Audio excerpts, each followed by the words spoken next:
Bonjour à tous nos chers téléspectateurs et bienvenue encore une fois dans votre émission L'Agi de Dieu.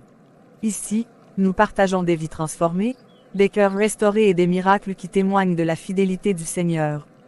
Aujourd'hui, nous recevons une femme courageuse, une sœur, une mère, qui a accepté d'ouvrir son cœur pour nous raconter son parcours. Son histoire est celle d'une jeune fille naïve, trompée par un amour interdit, mais que Dieu n'a jamais abandonnée. Chers amis, installez-vous et suivez avec attention ce témoignage bouleversant intitulé « Trompé par l'amour, sauvé par la grâce ». Bonsoir ma sœur, merci d'avoir accepté de venir témoigner aujourd'hui dans l'agir de Dieu. Pouvez-vous vous présenter à nos téléspectateurs? Bonsoir Cicia, bonsoir à tout le monde. Je m'appelle Leila, j'ai aujourd'hui 45 ans. Si je suis là, c'est parce que je veux témoigner de ce que Dieu a fait pour moi malgré mes erreurs. Amen. Et quand vous regardez un peu en arrière, dites-nous, comment tout a commencé? Quelle était votre vie à cette époque-là? À l'époque, j'étais encore très jeune. J'étais en classe de première, j'avais 21 ans. J'étais une fille sérieuse, je rêvais de réussir, d'avoir une belle vie. Et puis, un jour, j'ai fait la connaissance d'un homme, un homme de 39 ans. D'accord, donc un homme beaucoup plus âgé que vous. Oui, il avait presque le double de mon âge. Il était très attentionné, il parlait bien, il me faisait rire. Il me disait qu'il était marié, mais qu'il était en instance de divorce. Alors moi, naïvement, j'ai cru qu'il disait vrai. Vous pensiez qu'il allait vraiment divorcer pour refaire sa vie avec vous? Oui, c'est ce que je croyais. Il me faisait des promesses, il s'occupait de moi, il me donnait tout ce que je voulais. À mes yeux, il était l'homme parfait. J'étais amoureux, aveuglé. Et c'est à ce moment-là que les choses ont commencé à prendre un autre tournant. Oui, un jour, je suis tombée enceinte. Et quand je lui ai annoncé la nouvelle, tout a changé. Il n'était plus le même homme. Il m'a dit clairement qu'il ne voulait pas de cet enfant. Ah bon? Pourtant, il vous disait qu'il était séparé de sa femme. C'est ce que je lui ai rappelé. Mais pourquoi tu refuses? Tu m'as dit que tu étais en instance de divorce. Mais il a haussé le ton. Il m'a demandé de me débarrasser de la grossesse. J'étais bouleversée. J'ai refusé. Après plusieurs disputes, beaucoup de pleurs, il a fini par dire qu'il acceptait, mais sans joie. À partir de ce moment-là, j'ai commencé à découvrir un autre visage de lui. Merci Leila pour cette première partie. C'est déjà très fort, très touchant. Maintenant, dis-nous, comment les choses se sont passées après que tu sois tombée enceinte? Quelle a été la réaction de cet homme, au quotidien? Franchement, Cicia, les choses ont été très difficiles. Après que je sois tombée enceinte, il n'était plus du tout le même.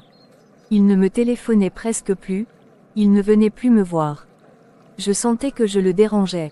Pendant les 5 premiers mois, il ne s'occupait pas de moi. J'étais livrée à moi-même. Et comment faisais-tu pour t'en sortir dans ces conditions? Je me débrouillais, je faisais de petits travaux, parfois je comptais sur la gentillesse des voisins ou des amis pour avoir de quoi manger. C'était vraiment la honte, parce qu'à la maison aussi, ma famille ne comprenait pas. Certains me disaient, tu as gâché ta vie pour un homme marié. D'autres me tournaient le dos. J'étais seule avec ma grossesse. J'imagine combien cela devait être lourd à porter, et à quel moment les choses ont commencé à changer. C'est vers le 5e mois, après l'échographie. On avait découvert que c'était un garçon. Quand il a appris ça, son comportement a commencé à changer.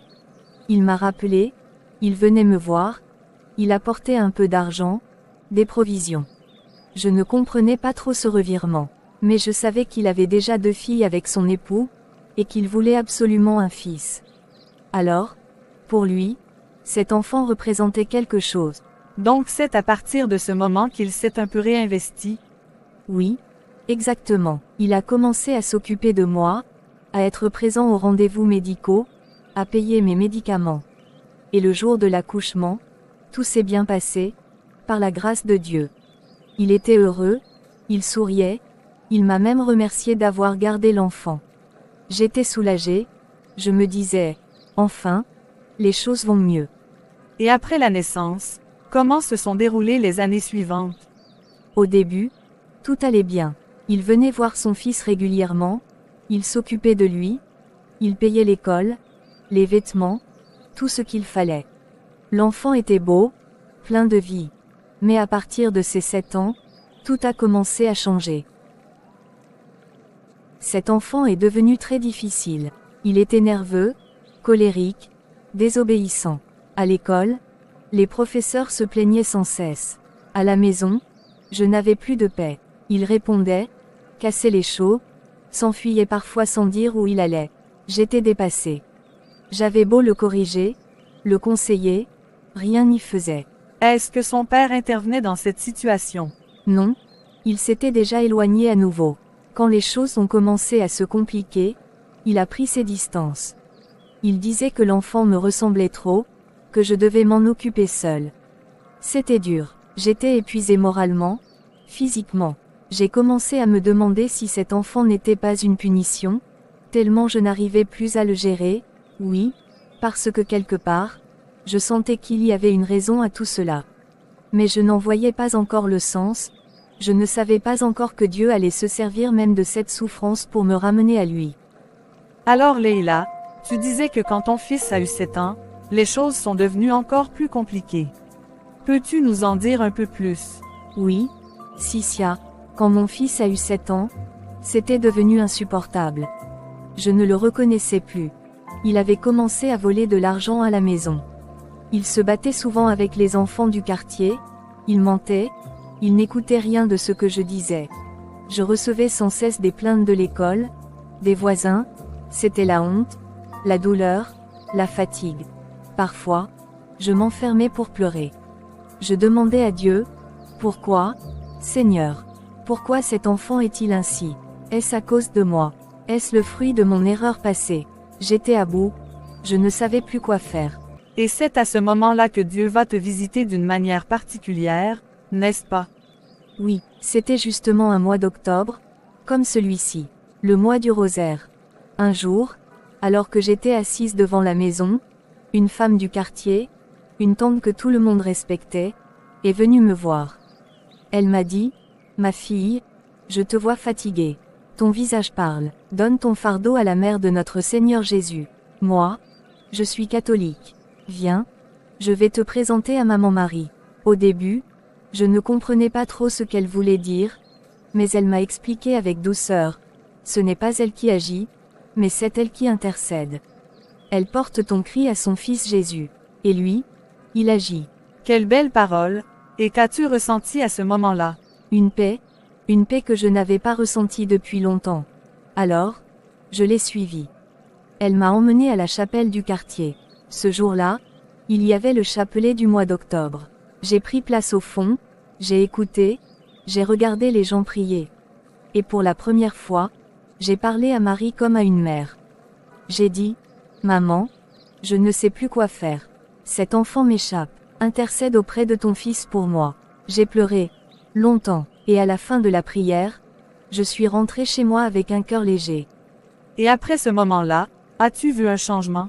Oui, Sissia. Quelques jours plus tard, j'ai remarqué quelque chose d'étrange.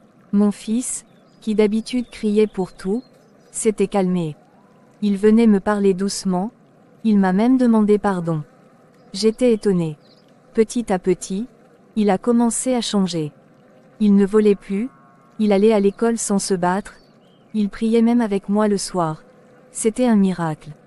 Et tout cela a commencé dans ce mois d'octobre, à travers le rosaire. Waouh, quelle grâce! Tu dis donc que c'est à travers l'intercession de la Vierge Marie que ton fils a changé. Oui, exactement. Aujourd'hui encore, je rends gloire à Dieu. Parce que c'est en ce même mois d'octobre que tout a basculé. Et chaque année, quand revient ce mois, je me souviens. Je me souviens de mes larmes, de mes prières, et du miracle que le Seigneur a accompli. C'est pour ça que je dis à toutes les mamans, ne baissez jamais les bras, même quand votre enfant semble perdu, quand vous pensez que tout est fini, priez. Confiez-le à Dieu, par l'intercession de Marie. Vous verrez, Jésus fera le reste. Leila, ton témoignage est vraiment bouleversant. Dieu t'a relevé là où tout semblait perdu. Avant de conclure, que voudrais-tu dire à toutes ces mamans qui nous regardent, et qui traversent les mêmes douleurs que toi? Ce que je veux dire à toutes les femmes, À toutes les mamans, c'est « Ne perdez jamais espoir ». Même quand votre enfant devient difficile, rebelle, incontrôlable, ne vous découragez pas, confiez-le à Dieu. Et moi, j'ai découvert que quand on remet son enfant à la Vierge Marie, elle ne reste pas indifférente. Marie, c'est une mère, une vraie mère.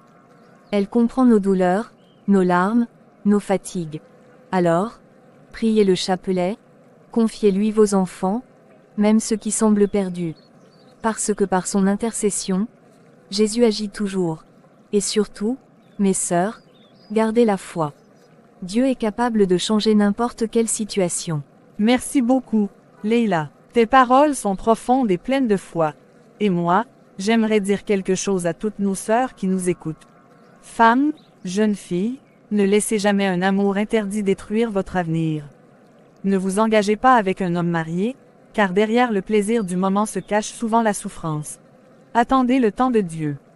Le bon mari viendra, celui que le Seigneur a préparé pour vous. Et à vous, maman courageuse, ne cessez pas de prier pour vos enfants. Même quand ils vous déçoivent, ne les rejetez pas, ne les condamnez pas. Remettez-les à Dieu, par l'intercession de Marie, la mère du Sauveur. Elle est toujours à l'écoute de celles qui pleurent et qui espèrent. Et vous qui nous regardez, si cette histoire vous a touché, si vous avez vécu quelque chose de semblable, écrivez-le nous en commentaire. Votre témoignage pourra aussi sauver une vie.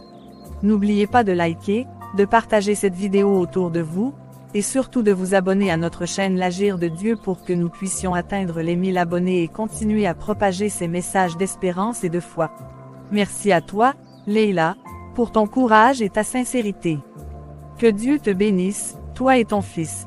Et à vous tous, chers téléspectateurs, souvenez-vous. Dieu agit, même dans le silence, même dans les larmes. À très bientôt dans une nouvelle émission de L'Agir de Dieu.